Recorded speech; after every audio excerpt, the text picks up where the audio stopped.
예수님은 앞서 5장에서 38년 된 병자를 고치셨습니다. 그리고 기록되지는 않았지만 수많은 병자들을 고치셨을 것입니다. 어떻게 그것을 알 수 있느냐? 오늘 본문 2절을 보니까 큰 무리가 예수님을 따랐다고 하는데 그 무리들이 예수님을 따른 이유를 이렇게 말씀합니다. 큰 무리가 따르니 이는 병자들에게 행하시는 표적을 보았음이러라. 여기 보면 병자들이라고 복수형을 쓰고 있죠. 그러니까 예수님이 수많은 병자들을 치유하셨고 그 놀라운 이적들을 목격한 사람들이 무리를 이루어서 예수님을 따라갔다라는 것입니다. 그 후에 예수님은 어떤 산 위에 오르셨습니다. 그리고 수많은 사람들이 예수님께 나아오는 광경을 보셨습니다. 아마 그때가 식사 시간쯤 되었던 것 같습니다. 배가 출출할 때이죠. 예수님은 그 많은 사람들을 보시고 배고픈 그들에게 뭔가 먹을 것을 주고 싶으셨던 것 같습니다. 그래서 빌립에게 이렇게 말합니다. 5절에 우리가 어디서 떡을 사서 이 사람들을 먹이겠느냐. 이 말씀의 뉘앙스는 이런 겁니다. 이 많은 사람들을 먹이려면 정말 많은 음식을 사야 할 텐데 그 정도의 음식을 구할 만한 곳이 과연 있겠느냐, 이런 뉘앙스죠. 당시에 모였던 사람들이 얼마나 많았었는지 잘 알 수 있게 해주는 대목입니다. 당시에 모인 숫자가 10절에 나옵니다. 거기 보면 그곳에 모인 사람의 수가 5,000명쯤 되었더라라고 말씀합니다. 여러분, 고대의 5,000명은 상당히 많은 숫자입니다. 그런데 단순히 5,000명이 아니라 마태복음을 보면 여자와 아이를 제외한 숫자가 5,000명이라는 것이죠. 여자와 아이를 다 포함하면 대략 적어도 15,000명에서 한 2만 명쯤의 사람들이 모였을 것으로 추정해 볼 수 있습니다.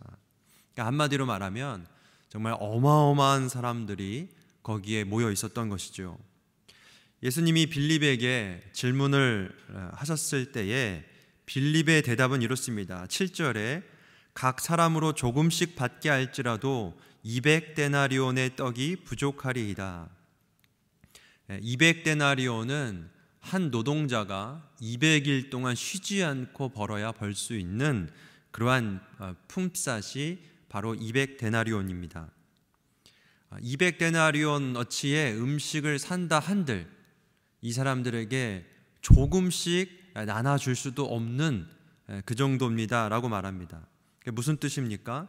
이 사람들을 다 먹이려면 200데나리온을 드려도 부족하고 우리가 결코 이 사람들을 먹일 수 없습니다. 불가능합니다. 그런 말이죠.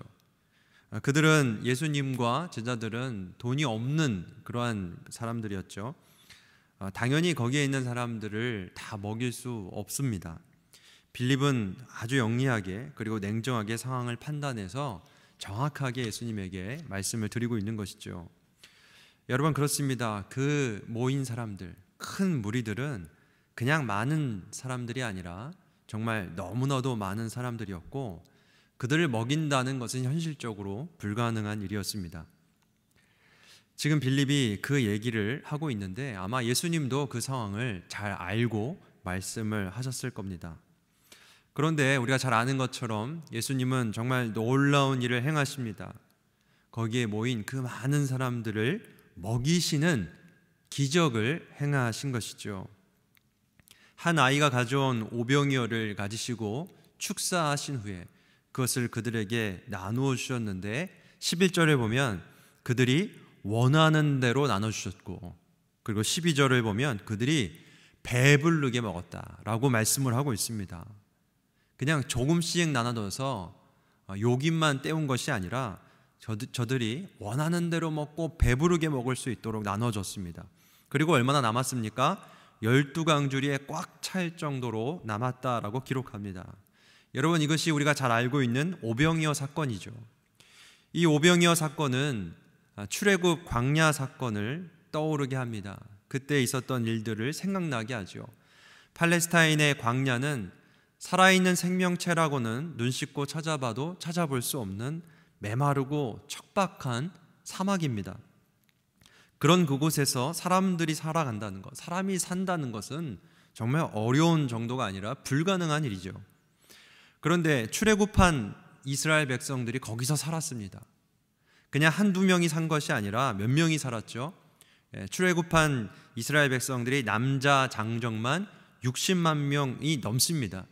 그러니까 여자와 아이를 합치면 대략 200만 명의 사람들이 이 광야에서 살아남았다라는 것이죠. 그것도 몇 년이요? 40년 이상을.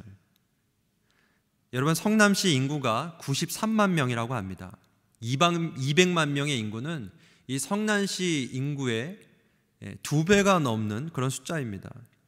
그런데 신명기 8장을 보면 그 200만 명이 넘는 사람들이 그 척박한 사막과 같은 광야에서 40년을 살았는데 뭐라고 말씀하냐면 그들의 의복이 헤어지지 않았고 발이 부르트지 않았다라고 말씀합니다.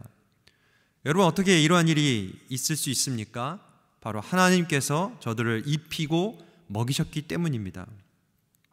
잘 아시는 것처럼 하나님은 만나를 내려서 저들을 먹게 하시고 때로는 반석에서 물이 터져 나오게 하셔서 마시게 하셨습니다. 하나님은 저들을 먹이시고 보호해 주셨기 때문에, 하나님이 그렇게 해주셨기 때문에 저들이 40년 광야에서 살아남을 수 있었던 것이죠. 여러분, 그런데 지금 그 출애굽 광야 때와 비슷한 일이 벌어졌습니다. 남자 장정만 5천 명, 최소 15,000명에서 2만 명쯤 되면 어마어마한 사람들을 예수님이 배부르게 먹이시는 기적이 일어난 것입니다. 어떻게 그런 일이 벌어졌습니까? 오병이어 한 어린아이가 예수님께 드린 보리떡 5개와 물고기 2마리를 가지고 예수님이 그러한 놀라운 일들을 벌이신 것이죠. 혹자는 이 오병이어에 집중합니다. 이 보리떡 5개니까 숫자 5에 어떤 의미가 있을 거야. 아니야, 그 오병이어를 드린 이 한 아이의 이 마음이 중요한 거야 하면서 이 오병이어에 대해서 여러 가지 얘기를 하고 싶을 것입니다.